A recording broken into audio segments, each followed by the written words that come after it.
بات کرنے کے پیچھے پڑ جاتا ہے کہ اس نے کیوں کی ہے، اس کو ہر طریقے سے کوشش کرتا ہے کہ اس کی نیکی اس کی ضائع ہو، اس کے پلے کچھ نہ رہے۔ تو یہ ریا انسان کی نیکیوں کو کھا جاتا ہے۔ جیسے حدیث بھی ہے کہ دکھاوا نیکیوں کو ایسے کھا جاتا ہے جیسے آگ خشک پتوں کو کھاتی ہے۔ تو اس کے بارے میں قرآن پاک نے بھی بہت زور دیا ہے کہ اللہ کے لیے عبادت کرو۔ اللہ تعالیٰ ارشاد فرماتا ہے کہ مخلصین لہ الدین، اپنے دین کو اللہ کے لیے خالص کرو۔ اور رسول اکرم صلی اللہ علیہ وآلہ وسلم نے بھی اس پر بہت تنبیہ فرمائی ہے کہ آدمی بسا اوقات چھوٹا سا عمل کرتا ہے مگر خالص اللہ تعالیٰ کی رضا کے لیے کرتا ہے تو وہ اللہ کے ہاں اس کی بہت قدر و قیمت ہوتی ہے۔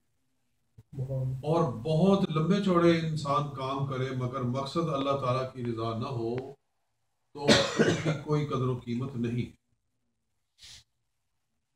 امام غزالی نے اس کی مثال دی ہے کہ جیسے کہ کسی آدمی کی جیب میں پتھر ہوں، لوگ اس کی جیب کو دیکھ کر کہیں گے بڑا مال ہے اس کے پاس، لیکن ان پتھروں کی لوگوں کو تو اس نے دکھا دیا، لوگ تو دیکھ کر سمجھے کہ یہ بڑا مالدار ہے، مگر اللہ تعالیٰ کے نزدیک یا بازار میں اگر جائے گا تو بازار والوں کے نزدیک تو اس کی ان پتھروں کی کوئی حقیقت نہیں ہے۔ ایسے ہی جو انسان لوگوں کے دکھانے کے لیے اعمال کرتا ہے، لوگوں کے نزدیک تو ان کی بڑی قدر و قیمت ہے مگر اللہ کے ہاں تو اس کی کوئی حیثیت نہیں ہے، کوئی قدر و قیمت نہیں۔ اور ایک لمبی حدیث ہے مسلم شریف کے اندر، سید عالم صلی اللہ علیہ وآلہ وسلم نے ارشاد فرمایا کہ روزے قیامت اول من یقضی لہ یوم القیامت الشہید، کہ سب سے پہلے جس کا فیصلہ کیا جائے گا روزے قیامت وہ شہید ہے۔ شہید کے بارے میں اللہ تعالیٰ اس کو بلائے گا اور فرمائے گا کہ میں نے تجھے نعمتیں عطا فرمائی دنیا میں، ان کے بدلے میں تو نے کیا کیا میرے لیے؟ تو وہ کہے گا کہ یا اللہ میں نے تیری راہ میں اپنی جان قربان کر دی۔ اللہ تعالیٰ ارشاد فرمائے گا نہیں تو جھوٹ بول رہا ہے، وَلَٰكِنَّكَ فَعَلْتَ لِيُقَالَ أَنَّكَ شُجَاعٌ، یہ تو نے کیا تھا تاکہ تجھے بہادر کہا، لوگ تیری تعریف کرے۔ وہ تو بائی چانس تلوار لگ گئی تو مارا گیا، تو اس جذبے کے ساتھ نہیں گیا تھا کہ تو اپنی جان میری راہ پہ قربان کرے گا، تو صرف میدان جنگ میں اپنی بہادری دکھانے کے لیے اترا تھا، تو موت آ گئی۔ تو نے میرے لیے نہیں جان دی ہے بلکہ اپنی بہادری دکھانا تیرا مقصد، تو وہ لوگوں نے تجھے بہادر کہہ دیا، تجھے تمغہ مل گیا، تمغہ امتیاز مل گیا، تجھے تمغہ شجاعت مل گیا اور یہ نشان مل گیا، تو بس تیرا مقصد حل ہو گیا۔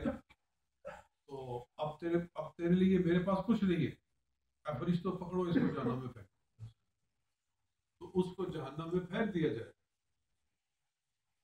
تو حالانکہ قرآن میں تو کہا گیا ہے کہ شہید کو مردہ نہ کہو، وہ تو زندہ ہے، تمہیں اس کی زندگی کا شعور نہیں، مگر اللہ تعالیٰ نے ارشاد فرمایا ہے وَلَا تَقُولُوا لِمَن يُقْتَلُ فِي سَبِيلِ اللَّهِ، وہ لوگ جو اللہ کی راہ میں قتل کیے جائیں ان کو مردہ نہ کہو۔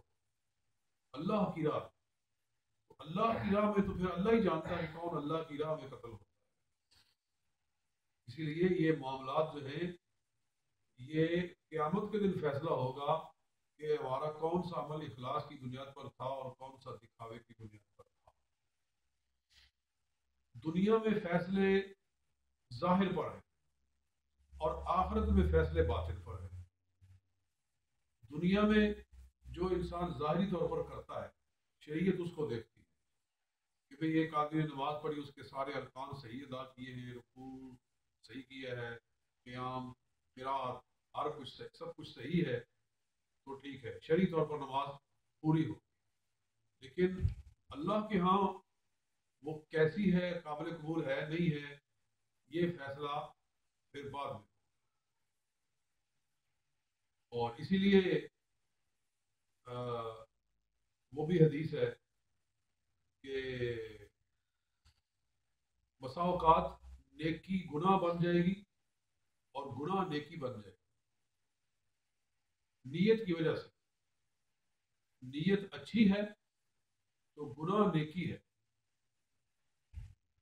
جیسے وہ حدیث ہے کہ لیس الکاذب من اصلح بین الناس، من اصلح بین الناس فلیس بکاذب، کہ جس نے لوگوں میں صلح کروائی وہ جھوٹا نہیں ہے،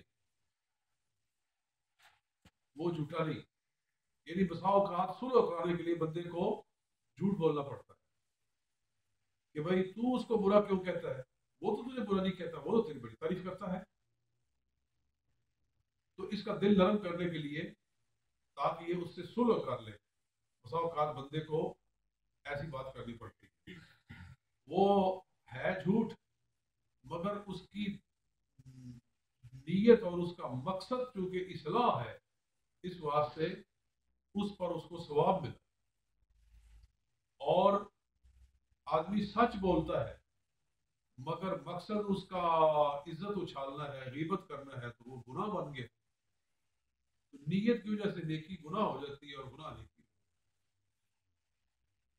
تو ہمیں اپنی نیت کو صحیح رکھنا چاہیے. اللہ تعالیٰ ہمیں اپنی نیت کی درستگی کی توفیق عطا فرمائے. تو میں عرض کر رہا تھا کہ شہید کو اٹھا کر جہنم میں پھینک دیا جائے. اسی طرح پھر جو دوسرا آدمی لایا جائے گا وہ سخی ہوگا. اللہ تعالیٰ فرمائے گا میں نے تجھے صحت دی، تجھے عمر دی، تجھے مال دیا، تو نے کیا کیا؟ وہ کہے گا یا اللہ تیری راہ میں نے ہر وہ رستہ جس میں خرچ کرنے سے تو راضی ہوتا ہے میں نے اس میں اپنا مال خرچ کر دیا، مسجد بنا دی، مدرسہ بنا دیا، ہسپتال بنا دیا، جس کام میں تو راضی ہوتا ہے کہ مال خرچ کیا ہے. اللہ تعالیٰ فرمائے گا لا ولکنک فعلت ھذا لیقال انک سقی، یہ تو نے اس لیے سارا کچھ کیا تاکہ تجھے سقی کہا. بڑا حاتم تائی ہے، بڑا دادش وہ سخاوت دیتا ہے، تو وہ تجھے کہہ دیا گیا لہذا فرشتوں اٹھاؤ اسے جہنم میں. اسے اٹھا کر جہنم میں، مال بھی گیا، آخرت بھی گئی، کوئی ہاتھ نہیں آیا.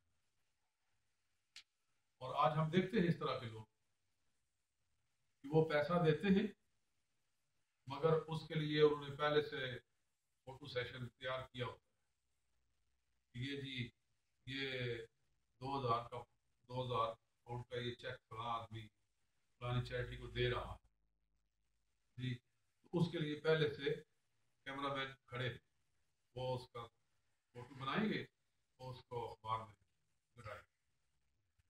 وہ کہتے کہ پہلا زمانہ تھا کہ نیکی کار دریا میں ڈال، اب ہے کہ نیکی کار اخبار میں لکھا بھی سب کو دکھا. تو یہ نیکی نہیں.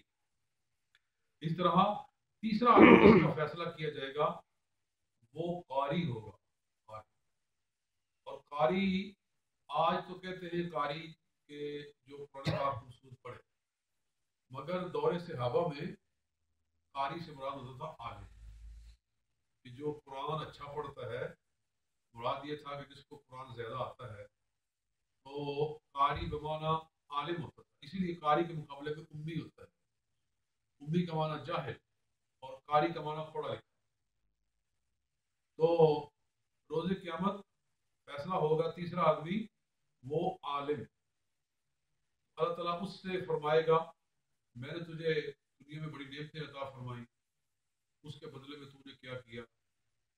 وہ کہے گا یا اللہ میں ساری زندگی دین ہی سکھاتا رہا، میں تو جلسے ہی کرتا رہا، میں نے یہ کیا، میں نے وہ کیا. یعنی یہ چیز ہم پر صدقہ